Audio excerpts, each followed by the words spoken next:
20 seconds extra. Hello again, and welcome to another edition of Media Watch. I'm your co-host, Eric Tait.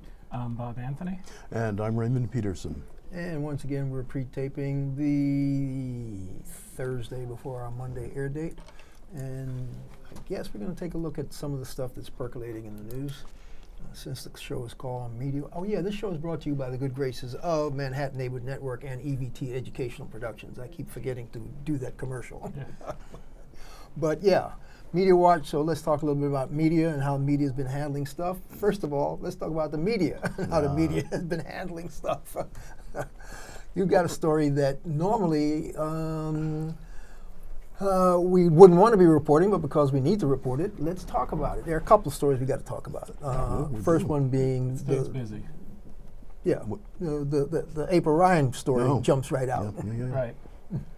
And I mean, it was in the news briefly, and then it bounced out of the news, and then I didn't hear about it again. So that's why it kind of troubles me that it's not getting any kind of play.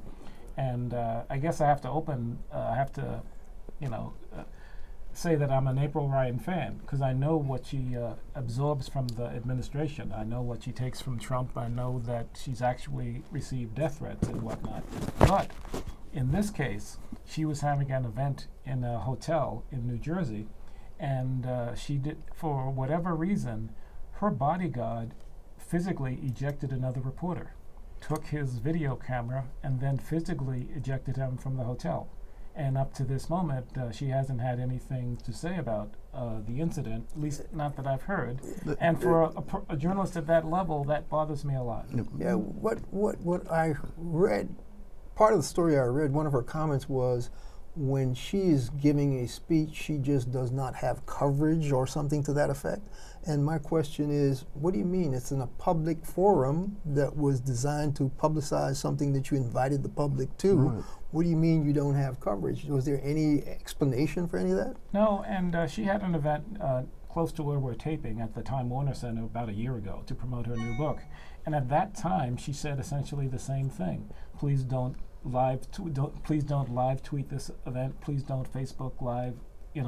This is a off the record event. I forget. I don't think she used that language, but we were asked not to tweet or do any video from it. Why would a journalist not want coverage, though? That's bizarre to me. Especially if you're promoting something. Yeah. Yes, and it bothers me because the guy that was thrown out was actually a fan of hers.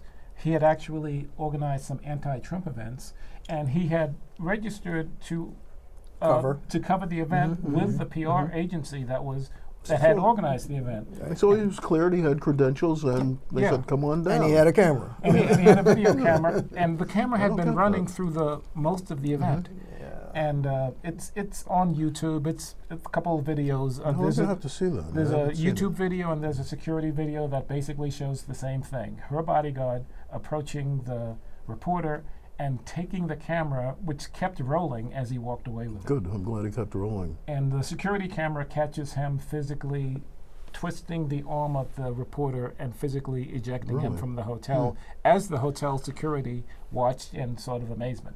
So here again, I like April Ryan.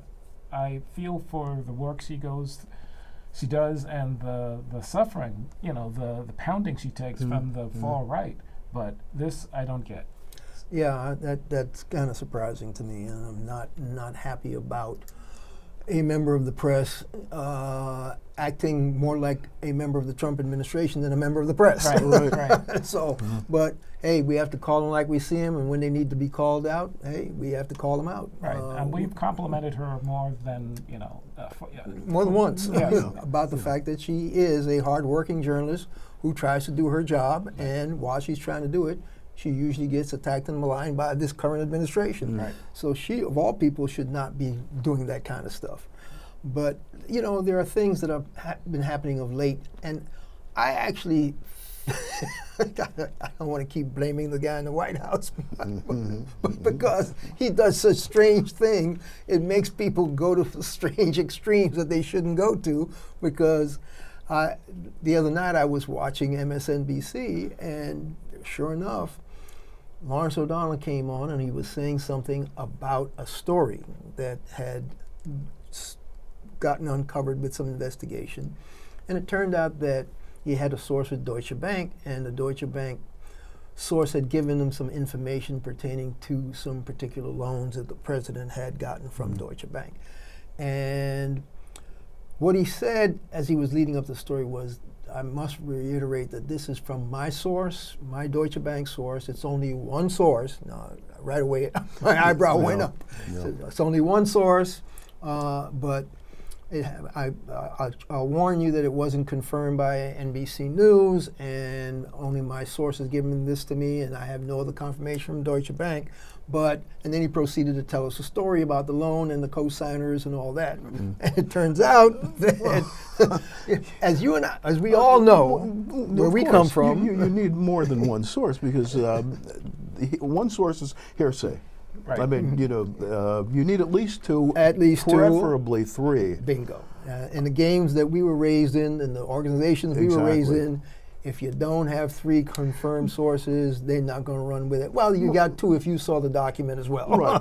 Oh, exactly. Two will work. But as you said, in the atmosphere that we're in right now, a story that's hot and potentially true, people get tempted. I can understand how he was tempted, but as a journalist, as a professional journalist, you have to force yourself to keep your mouth shut. The upshot of it, of course, was that basically there were threats of lawsuit and demands for retraction, and owning up to it as he did, very next evening, he came out and said, this was not put to the test of our organization, and MSNBC was not happy that I did what I did, and as a result, we'd have to, now formally I'm giving you this retraction on that particular story, because the one source was just that, the one source. It still has not been corroborated, and so and that's a shame that it's a shame that he did that, and it's a shame that he had to retract it, because now it's a non-story. Yes, until somebody comes up with. Well, the reason why I didn't actually give the meat of the story is because it was never confirmed by more than that one source that he had, and so I just say it's about a loan thing, and something happened, but. We know. I mean, I'm on my couch listening, and I'm going, one source? I don't like the way this is going. And that's what you and Ray do, and I do it all the time too. All of a sudden, I'm back at the newspaper I used to work at, and I'm thinking of a reporter approaching me with a story like that and saying, and my first question is, okay, what do you have to back it up? And then he says, one source. And I'm like, waiting for the next one. And if it's one source, I'm sending the reporter away. And I'm asking somebody else for a story for the front page. And I'm not going with that. Or not even the front page for any entry. Exactly. No, you can't. But journalistic suicide. But to stay with media and media, Ray, you had another thing about the media being accused of being a little too sensitive, a little too thin-skinned. According to Aaron Blake, a senior reporter at the Washington Post, the media is becoming a little thin-skinned. And I'd like to read you this quote.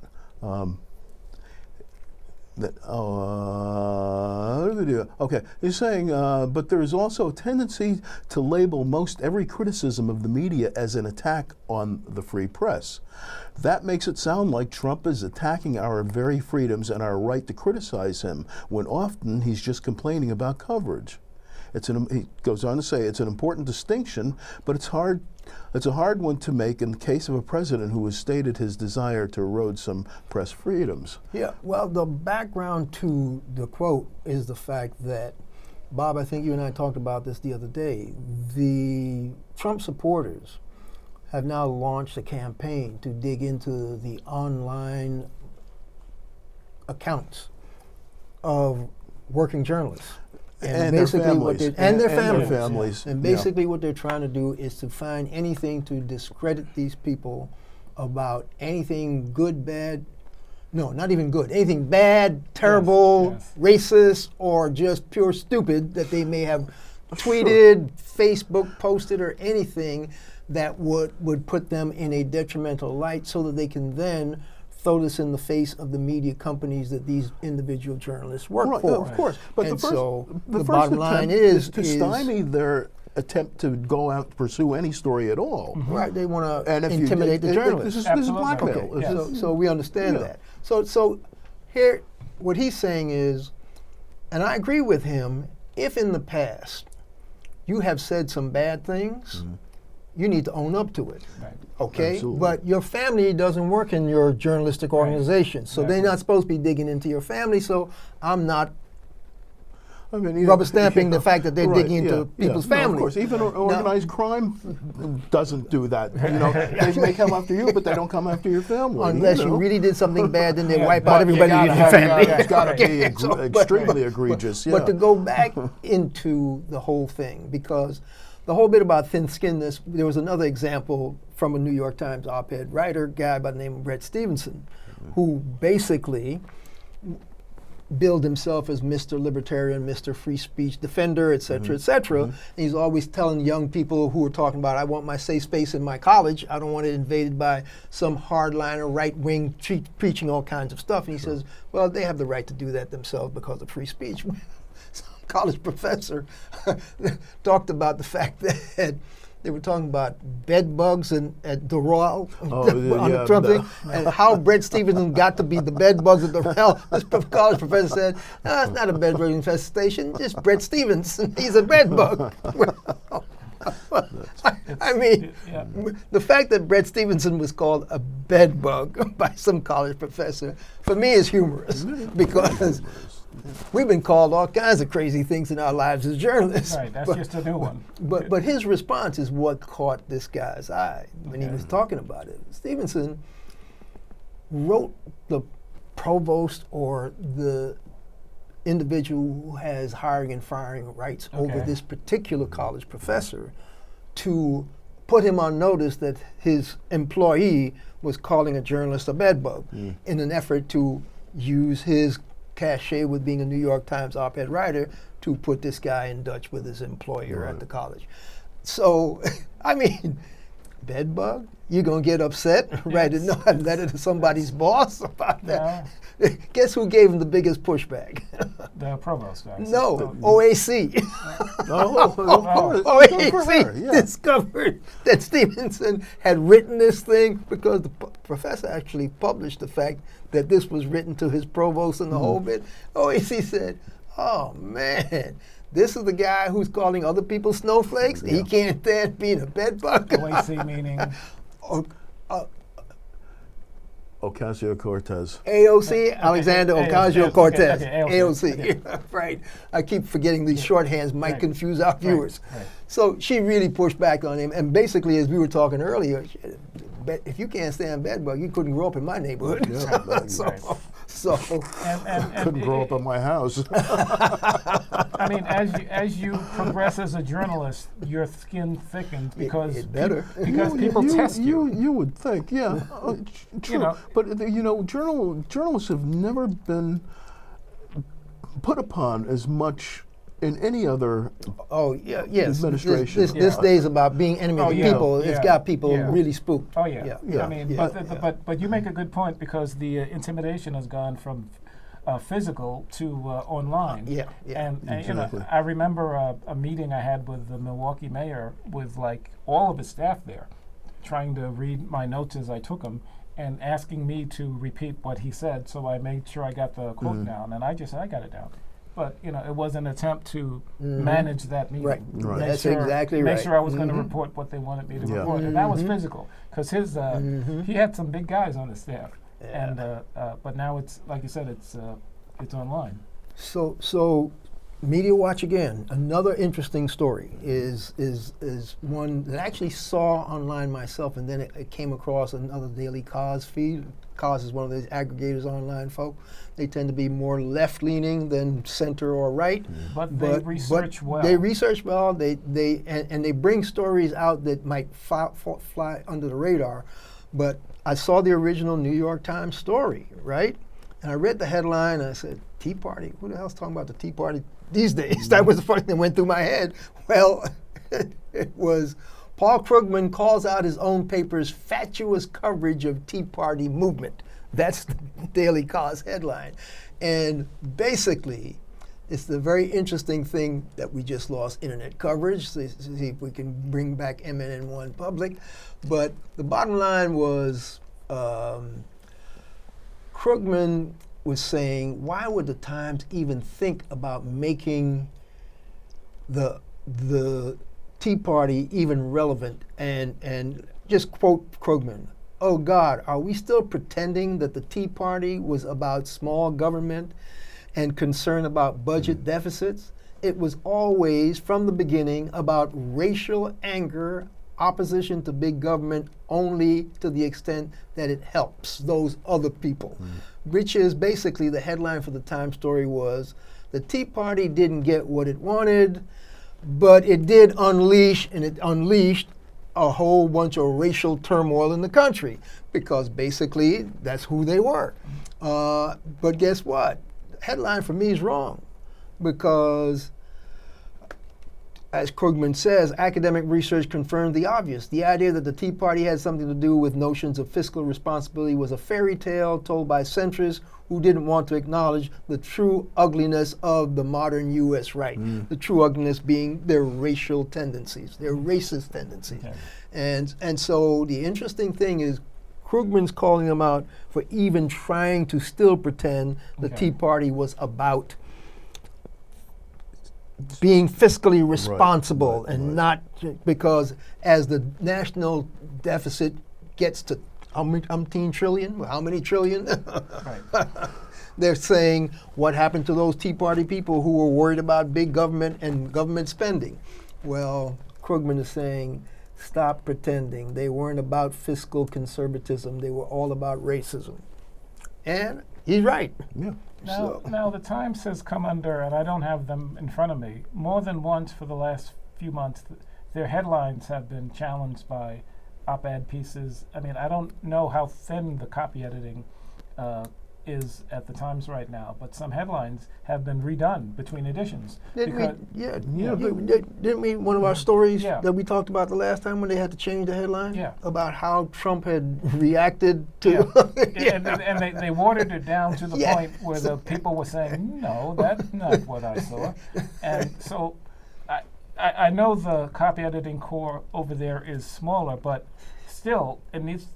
the number of editors it should go through before it hits College Point and the press just doesn't seem to be the same number that I'm used to. College Point being the printing press location at the time. It's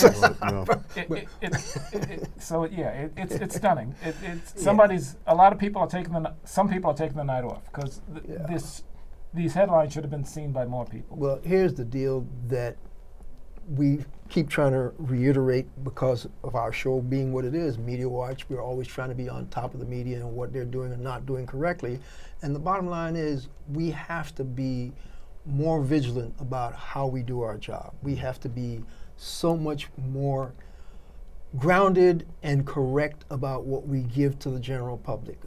Whether it's a small story that's not being covered or whether it's a big headline that's been miswritten to send the wrong message about the actual story. Right. And if it's the Times that are sending the wrong message but the wrong headline, just like we didn't have to call them out because Twitter exploded when they had that wrong headline.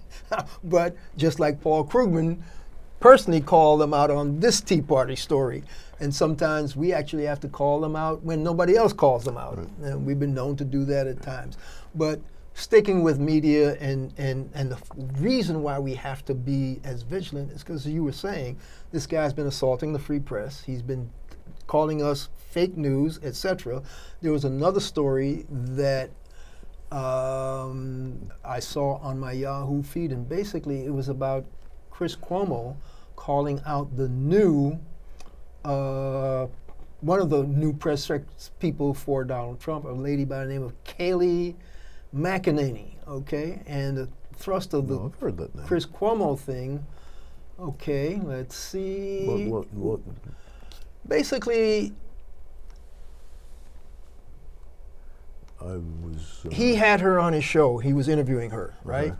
And what he was saying was, look, there's a lot of stuff going on in the news that we have a problem with. And one of the things that we have to deal with is the fact that your boss, the President of the United States, lies to the American people quite a bit.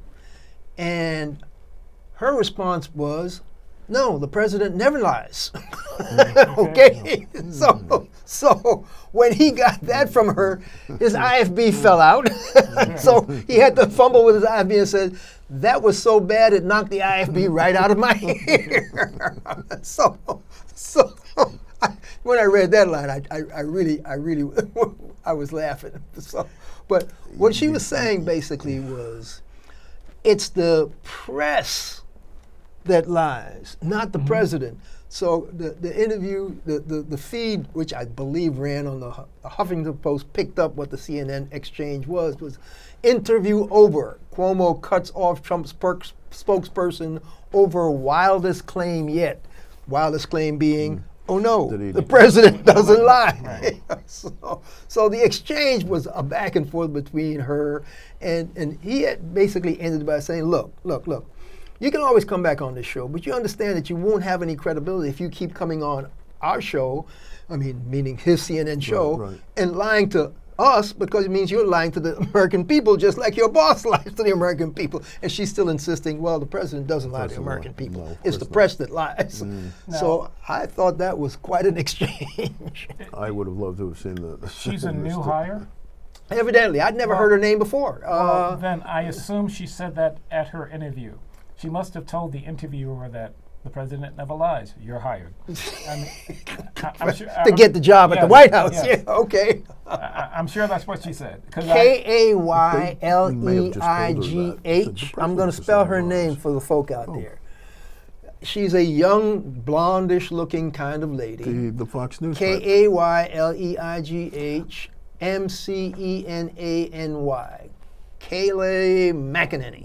Yeah, I've heard the name. I don't know where I heard it before. She's a new. Let me put it this way: I've never seen her speaking for Trump as a Kellyanne Conway, but she might have been lifted from a TV station, maybe. Who knows? Possibly. Yeah. Who knows? Or from his assistant pool. He knows what he gets people. He might pass her in the hallway and said, "Hey, how would you like to be, one of my spokespeople?" The interesting, I wouldn't put that past him. Here's the back and forth. He doesn't lie, she insisted. Guess who lies? The press lies. Cuomo tried to get McEnany to admit Trump has lied, but she wouldn't budge. She just repeatedly attacked the media. Right. But what we sort of, we didn't even mention it, was I still think it's very interesting that Trump is now criticizing Fox News as being fake news because now they're beginning to disagree with him. What was it that he said? What was that quote?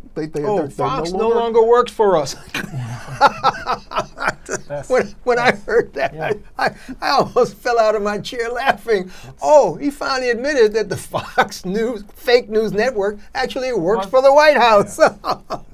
I'm not sure he meant it quite in that context, but yes, no, I hear what you're saying. That's the truth coming out. Of course it's Fox no longer works. Well, actually, that's fake news because Fox still working, still up there, his rear end, big time, and they're still working for him.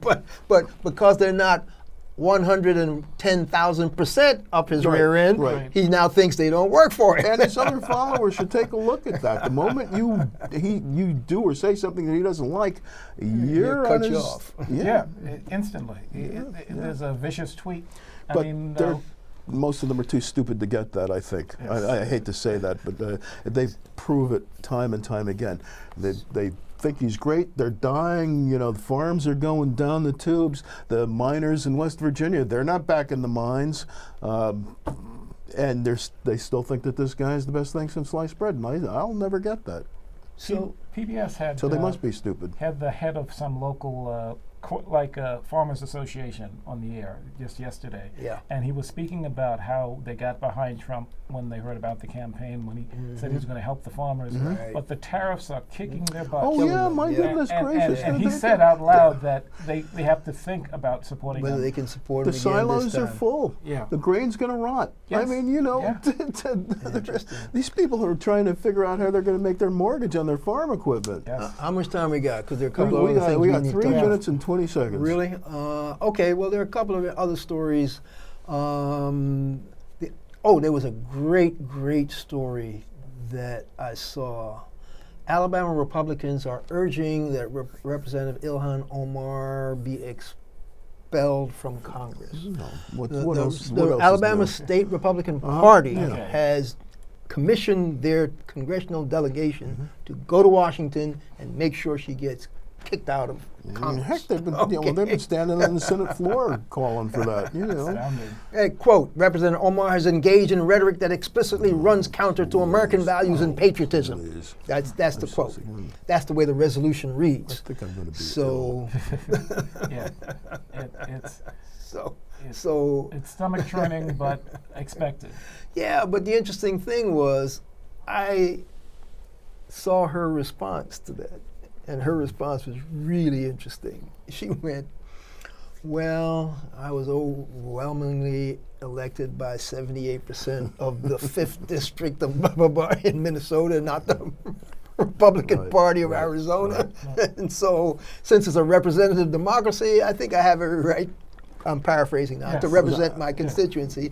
But if you folks in Alabama really want to clean up Right. politics, you might want to not nominate an accused child molester as your candidate for Senate. Here. Yeah. Yeah. so Take so a every look in time your they own backyard. push on that young woman, Yes. that young elected official, she snaps back so hard they don't know what. I mean, what was that? That clapback? She gives them that serious clapback. I mean, that's a woman. I love that. I like woman. her. Yeah, I do too. love that woman. I wish she had more experience, but she'll get it if she She'll stays get it. long Yeah. enough. Yeah. I mean, but She pushes does back with not. facts. She pushes back. She goes for the jugular, as well she should. Yes. As Because well that's she what should. the other side is doing. So anyway, And we have about a minute. there were a couple of stories about being black in America. There was a case in Raleigh, North Carolina, where a black man is brought out of his own house by some white cop because his burglar alarm went Put off. on his knees on his in his lawn. own, Yeah. he's in Yeah. his drawers. He's in his drawers. Right, Yeah. and they yank it out of his own house, and they wouldn't let him stay in his house and prove he lived in his own house. How about the 18-year-old white guy who killed the baseball guy and his family and everything, Yeah, right. running around naked, choking people and Yes. stuff, Right. and a cop swings a baton at 100 him. police Yes. respond to that one. No shots fired, Right. Yeah, and the the- man was arrested, taken into custody. The and headline- he's still alive today. The headline Believe that it or caught our not, the headline that caught our eye was, well, if this suspect had been black, he would have had 20 shots pumped into he him. had been shot before he Yeah. got 2 feet. That sounds like a headline we might have written. Oh, But God. anyway, 15 seconds. this is it, folks. It was the media watch for this particular session. I'm glad you joined us. I'm Eric Tait. I'm Bob Anthony. And I'm Raymond Peterson, pissed. We'll catch you the next time.